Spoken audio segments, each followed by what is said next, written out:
What is going on, everyone? Welcome back to another video. I'm gonna try and make this video with 0 cuts, so that way it's just easier, you know what I mean.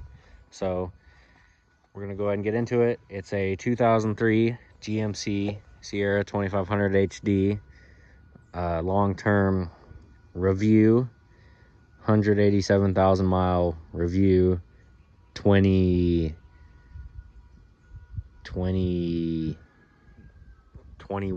year review. So let's get right into it. This truck is a 6.0 liter Vortec Max gasser. It's 4-wheel drive. It's got the 410 gears in the rear end. It's 4-wheel drive. It's got the 4L80E transmission. Pretty popular or loved combo, I guess you could say. And yeah, it's pretty good. The 6.0 engine, bulletproof. You know, you never really have to tear into them. You know, it's not like a diesel or whatever. You gotta rip apart everything and mess with your turbos and injectors and glow plugs and crap. Out of the my 99, my Suburban, my 03 Suburban, my 04, I think it was, Cat Eye. I might have had more of them. Either way, I've had a ton of these trucks.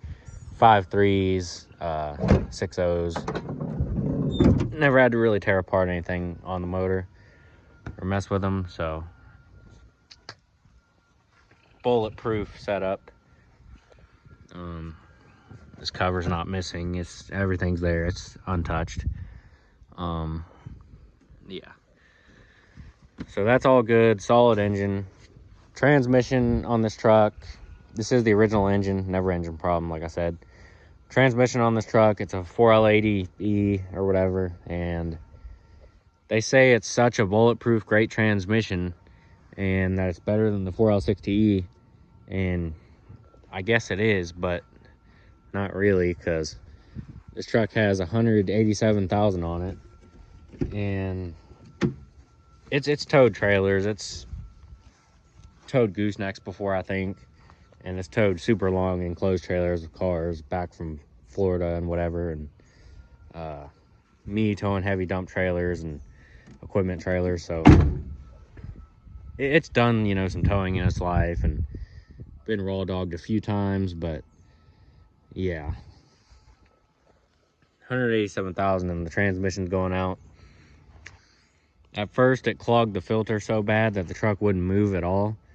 So got the truck towed home, and I parked it right in the driveway and let it sit there for maybe over a year, almost 2 years or something. I'm not exactly sure, but it sat for a while, and then here recently, a few months ago, I decided, you know what, I'll just throw a new transmission filter in it and brand new fluid, and we'll see if it moves. And it moved again. So it sat all that time just to put a new filter in it, and it moved, shifted perfectly fine and whatnot.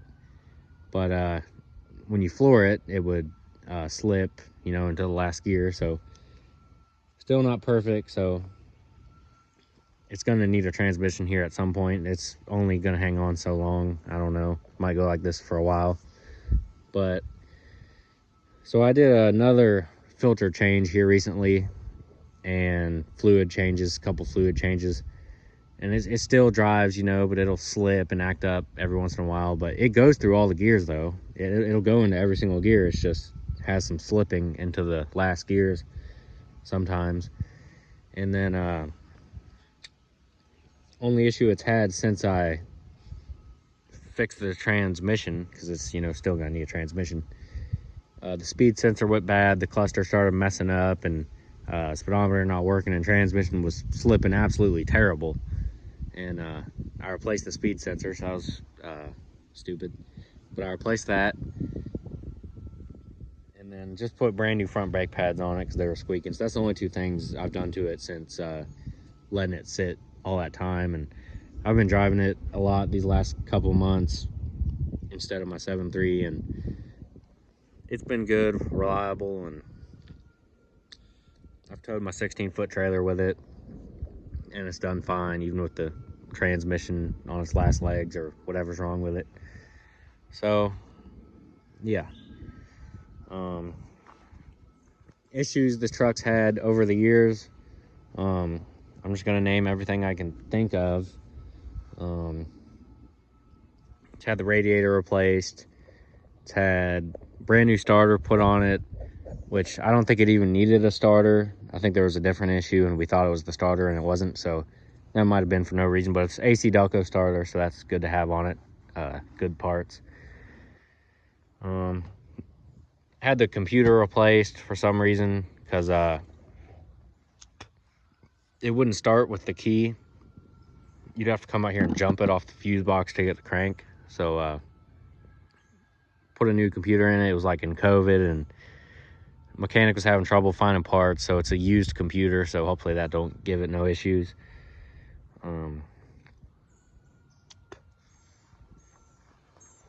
What else?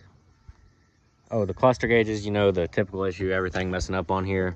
Had that rebuilt, so every single gauge works now.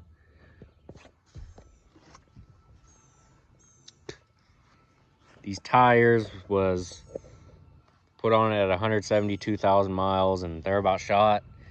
About 15,000 miles on them, and they're shot, which a few burnouts might have contributed to that, so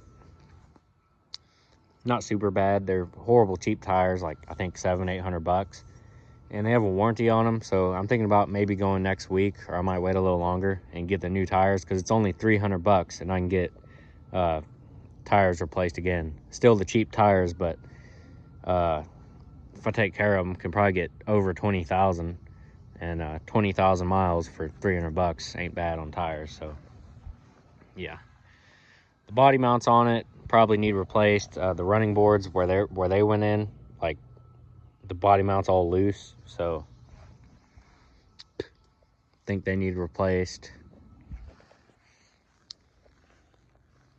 I'm trying to think of other repairs on it. Can't really think of much. The AC quit working on it a long time ago, couple years, and I jumped off the AC compressor, got it working, and then recharged it, and it blew ice cold. So yeah.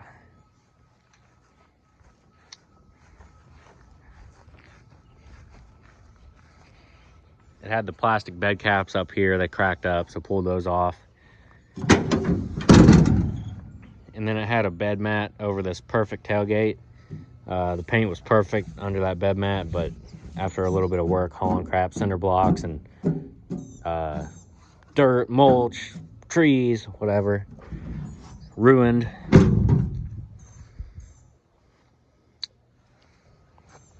That tailgate latch has been replaced as well.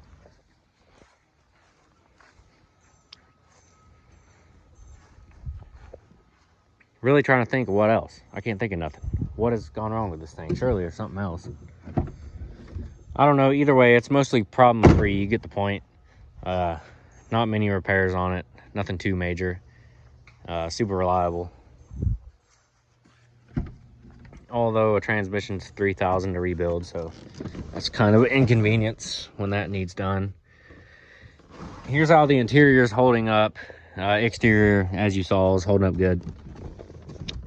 These trucks are really solid. Like, you push on them, they don't pop in like the Fords of these years are. So really solid bodies on these things.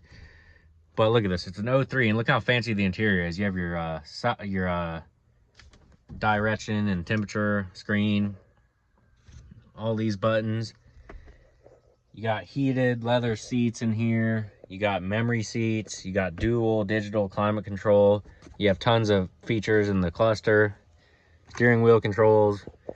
Very fancy truck for 03, and that's, you know, makes these trucks really comfortable to still drive even in 2024, because it's very modern for its time. I mean, you can put a digital screen in here and it's almost as fancy as like a 2015 or 17 or something, if you just put a screen in it, because it's already got the heated seats and the memory seats and the climate control, all that. So Pretty fancy. Interior is holding up well. No cracks in the dash. Nothing stupid. Seats. The driver's seat's a little wore out.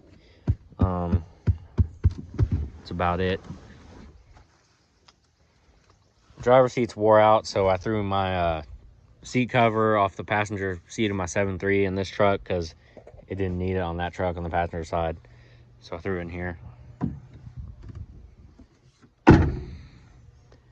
And yeah. So it's a good truck, I'd say, to still drive in 2024 if you just want an old beater or an old work truck. Of course, it's not going to be as nice as like a 2017 Plus, you know, for daily drive and whatnot, but it works. So if you're paying a few $1,000, you know, you pick one of these up, why not? Good truck. So I don't know. I'm really forgetting a lot of stuff I was going to mention. I don't know. But they're good trucks. And this one's doing all right. So anyways, hope you enjoyed the video. Like, subscribe, and I'll see you in the next one. Thanks for watching.